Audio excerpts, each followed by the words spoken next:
You're listening to the Habit Hacked Podcast, where you learn to mindfully leverage your habits to create the life you actually want. Get ready to elevate your vision, take real action, and reap the rewards. And now your hosts, Chad Fowers and Alex Engar. Hey, welcome to the Habit Hacked Podcast. Alex Engar here along with my co-host Chad Fowers. And this is episode 3, the second part of our goal setting series. So last time we tackled the exact mindset that you need to go through to prep yourself for goals and goal setting. And today we're going to go through the actual process of how to set up your goals so that you can really hit them even if resistance comes up, and especially when it does. We'll give you our exact recipe for how to sit down, think about goals, write them out, and get a clear picture of what it's going to take to accomplish them. We've created a resource for this. If you go to habithacked.com/goals, you can get our free goals worksheet that we've created that outlines this exact process. Because a goal that isn't written down is just a wish, right? So let's dive into this. This is kind of the process that we've used for setting and achieving goals and getting a framework set up early on so that you can plan to fail so that you can succeed. Yeah. Right? That's something that just time and time again has come up for me so strongly over the past few months. Failure is okay. So we're going to help you plan to fail so that you can succeed. Yeah. Is that okay, Chad? Can we okay. call it that? That's okay. All right. Maybe like this is our plan to fail, plan to win. I don't know. But failure to success. There we go. There you go. The first step to this is, and you can see this on the actual handout that we'll get you. First of all, you have to really clarify why you want your goal. We've gone through this, the importance of why, right? Why do you want this? Is it something that other people are motivating me by, that's motivated by other people, or is it something intrinsic? I think we're going to dive into this in future podcasts too, like the motivation behind your goals and your habits. But first one, figure out the why. Write it down. Have it so clear that you can explain it to your 5-year-old, right? Like it should be simple and just easy to tell yourself, because you're going to have to tell yourself this a lot. Yeah. And it's okay if it's about you. Yep. A lot of times when we think of the why, then we have to think of it for being for someone else or something like that. It's okay if it's for you. Make it what you want it. Why do you want it? Not why does someone else want you to want it, or why do we want you to want it? Why do you want it? And whatever comes to your mind is okay as long as it drives that motivation. Yeah. And that again is such a powerful, powerful statement. Like, why do you want it? You know what? If you're a better person, does that help everyone around you? Yes. Definitely. If you're a better person, is your spouse better off? Are your kids better off? Is your workplace better off? Is society at large better off if you are a better person? If the ideas that you have are brought to fruition, life is better for all of us, right? It's not a zero-sum game. You are not stealing from someone else. You better not be stealing from someone else to get where you want, right? That's right. If you are improving yourself, you're improving everyone else around you, right? It's okay to let yourself have a goal that is for yourself. And you honestly can't give to others what you don't have yourself. So if you don't have the mindset of being able to accomplish the goals that you have set, then you're going to end up being one of those people that go around and tell people why they can't accomplish their goals. So by you accomplishing your goals, you will gain a better understanding of how to help other people to accomplish theirs and be that motivation that they need. So make it for you. Make it for you first, and then go help other people. Yeah, the rising tide lifts all boats, right? That's right. All right, the next point then after why you want it is to really clearly delineate when you're going to accomplish the goal. Like, when are you physically going to work on it? I'm not talking necessarily like the date you're going to accomplish it. Sure, like have a date that you're going to accomplish it, whether it's next week or whatever. But like, when are you physically going to work on this goal? Is it Tuesday mornings at 8? Is it Monday, Wednesday, Friday at night before bed? Come up with your plan as to when am I actually going to accomplish this? Now, it might change, sure, like life comes up. But if you don't have a plan in mind from the get-go as to when you can actually do this, how the heck are you ever going to work it into your schedule? You're not. You're not. And that's the thing is, if you set It's okay to set an end goal, set an end date, because then that gives you can break it down to the second as far as how much time you need to set aside each day, when that's going to be. It helps you to kind of break it down. So like you said, like when are you going to be working on it? And you can literally get that down to the second if you want it. Yep. The next one is what barriers are going to come up. And this is huge because if you can't plan to fail, you're going to fail, right? Yep. So what things are going to come up to stand in your way? Maybe it's people. Maybe it's people pushing back and saying, no way, you crazy? You're going to do that? Have you ever met anyone that does that? Yes, actually. In fact, I've only probably met one of them. Okay. Well, no. So I've actually, as I've kind of grown into the paradigm that I'm in right now of I will not work a 9 to 5. I don't plan on working a standard physical therapy career like everyone else does. I plan to use my skills in different ways to create a life of freedom. That's bursting people's bubbles when I tell them that. They're like, how much time did you spend on this doctorate degree to not plan to be a PT the rest of your life? Yeah, I've gotten some pushback. And just for the record, I've had more than one person that I know. That's just for the record. I know. Just because this is a recording here. and that's not to say that people are all negative about it, right? No. But like, plan for that, okay? People are going to push back a little bit. It's going to come up. There's, like I said, nothing's flat. Nothing's flat. So if they're not moving forward, then they're moving backwards, and they don't want to see that.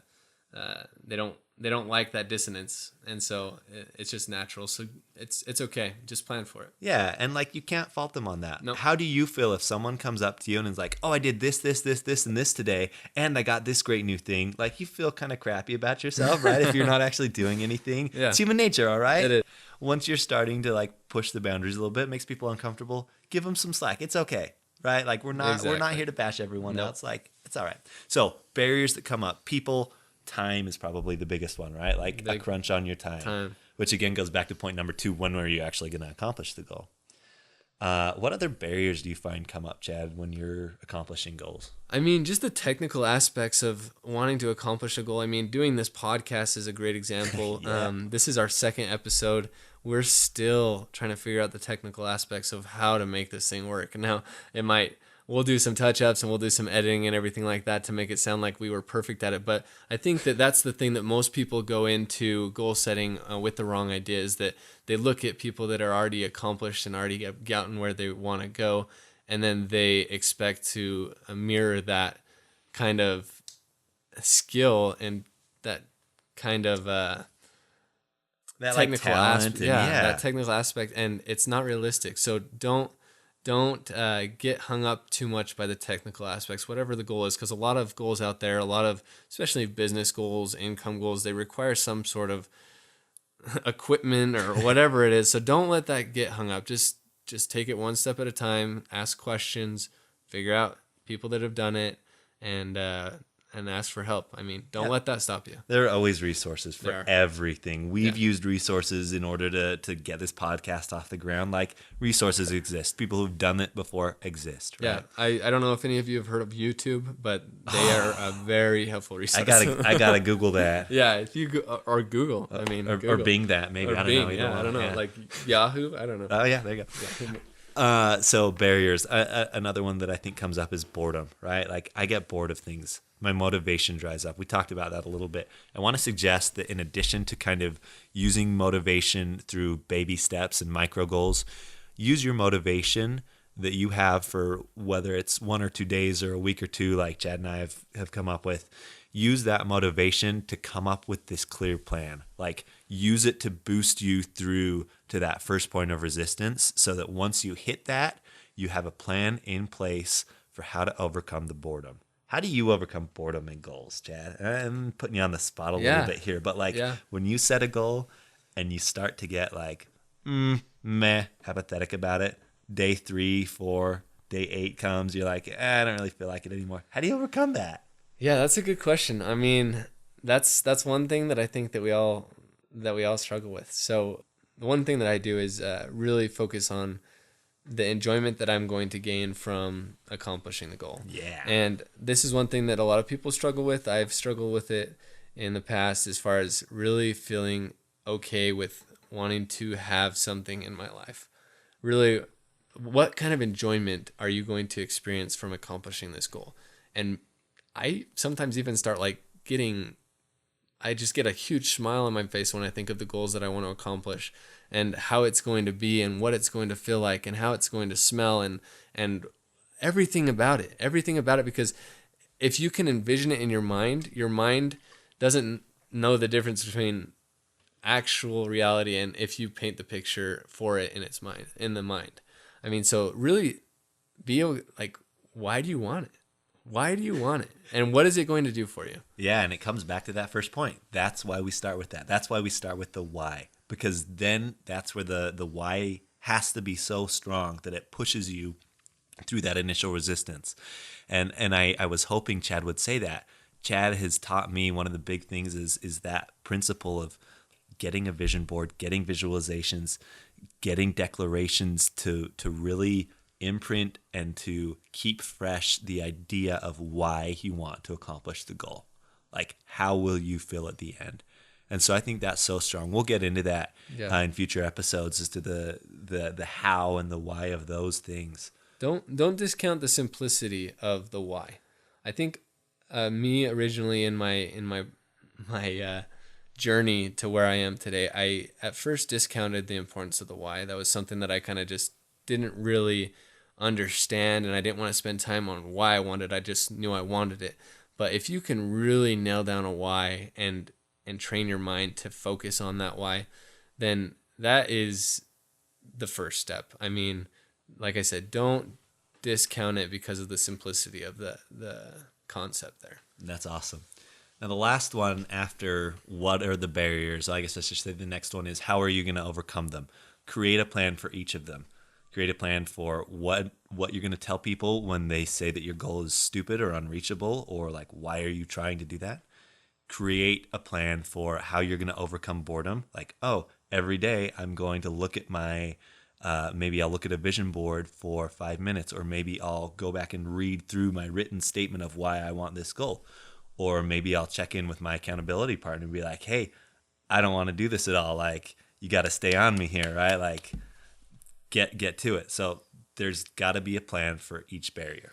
One thing that just came to my mind actually as we were talking about that is, and this we'll actually have a whole podcast on this as well, so stay tuned for this, but if you include music in your goal setting or your daily action steps process, some pump up music. I don't know if you've ever listened to music when you're working out or when you're just at home and you're trying to get motivated. Like, listen to some music while you're working on your goal. I'm excited about that episode. Yeah. I honestly have done that. When I drive to work every morning, I actually listen to my iTunes playlist. Yeah. It's got some good music on it. And so include something to change your environment and include something throughout your day to change the rhythm that you're functioning in. Because if you can get some good pump up music, whatever music that is, it doesn't have to be a certain type, whatever makes you move, include it. That's going to help to overcome that boredom. I like that. That's super interesting. Yeah. I haven't thought of that, but that's been really powerful for me recently. So I'm excited to get into that one. So find the barriers, figure out how to overcome them. Something like time is another big one, right? That comes up for people. Get up earlier, right? I'm a big fan of getting up early. Yeah, I slept in today. I'll admit it. Yeah. It's okay to sleep in sometimes, but man, when you need to accomplish something, get up a little early. And again, that's a whole nother thing unto itself. Everyone has the same amount of time in the day. You've heard it a million times. You've got to make your time last. Yep. So I'm going to suggest that you come up with at least 3 barriers that are going to come up, because there are going to be more. Write out 3. Write out a clear plan for how you're going to overcome those top 3. The final one is, who are you going to be accountable to? Pick someone who you trust, who is going to be reliable and honest in keeping you accountable.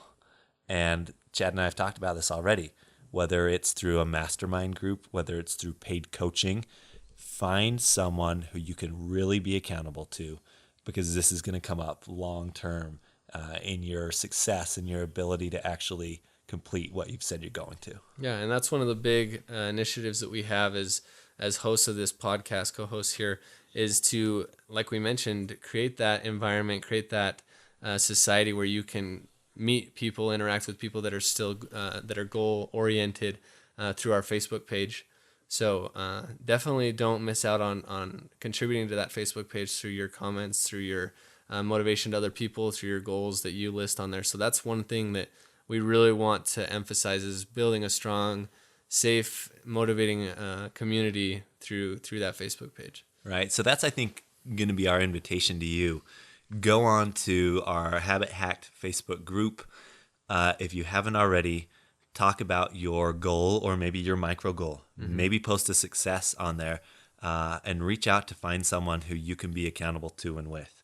Yeah. It's easy if you're being accountable to someone who's on the same page as you, right? Like so if they're true. In the same mindset of growth and personal development, it helps so much. So go on to our Habit Hacked Facebook page, post, find someone to be accountable to, and then get onto our website, habithacked.com/goals, to pick up this goals worksheet, because writing it out is what actually makes it a goal and not just a wish. Exactly. And we've said this before. This is our second episode. We're super excited for what is to come and what we're creating and what you're creating in your life. So stay tuned for future episodes. We're going to deep dive into a lot of things that are going to help you to change your life, honestly, to really focus in on why you do what you do, get those habits turned around if they're not producing the results that you want, to become something that just automatically produces bigger results, better things in your life. So honestly, we're really excited for this. We're really excited for the stage of life that we're in and helping you to accomplish your goals. So we really appreciate you listening. Yeah, thank you so much. And really, this is a journey that we're all on together, right? Absolutely. Chad and I are both in this actively. We're both pushing for goals. Getting a podcast out was a goal. Our micro goal was recording this episode. We did it. High five. We did it. That was a really good high five. That was a good one. Hopefully it's not too loud. I know, right? Sorry about your ears, folks. No, we do appreciate you showing up to the podcast here, and we look forward to tuning in on the next episode. So once again, visit our Facebook page at Habit Hacked, and then also habithacked.com is our website there. So we want to hear from you. We want to hear your goals, and if you'd like, share this on iTunes or as well as Facebook there to help those people out that you know that would be motivated to get their goals and to see big results in their lives. Yeah. Thank you so much, Chad. This has been a blast. Yeah. Hope you've had fun listening. Thank you. We'll catch you next time on the Habit Hacked Podcast. Thanks for listening to the Habit Hacked Podcast. Now stop sitting there and go leverage the last half hour of your life by taking action. Show up in the community online and tell us what stood out from the episode and what you'll do as a result. Now, go get it.